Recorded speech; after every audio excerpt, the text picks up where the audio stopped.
మనకి ఏషియా కప్లో భాగంగా రేపు సెప్టెంబర్ 14న ఇండియాకి అదేవిధంగా పాకిస్తాన్ మధ్య మ్యాచ్ జరగబోతోంది కదా. అయితే ఈ మ్యాచ్ జరిగిద్దా అంటే ఖచ్చితంగా జరిగింది. ఎందుకంటే దీనికి సంబంధించి ఆల్రెడీ బీసీసీఐ కూడా మరి ఓకే చేసింది కాబట్టి ఖచ్చితంగా ఇండియా పాకిస్తాన్ మ్యాచ్ జరిగింది.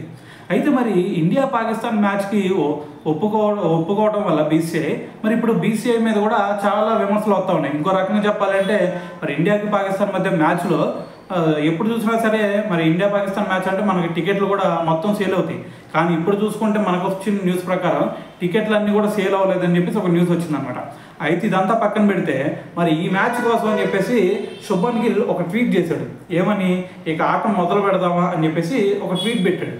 అయితే దీనికి సంబంధించి ఒక మాజీ ఆర్మీ ఆఫీసర్ దీని గురించి ఒక రిప్లై ఇచ్చాడు అనమాట. అయితే ఆయన ఏమన్నారు అంటే మరి మీ పాక్తో జరిగేటటువంటి ఈ మ్యాచ్లో మరి ఆడే రోజే మీ ఆట అయిపోతుంది అని చెప్పేసి ఒక రిప్లై ఇచ్చాడనమాట.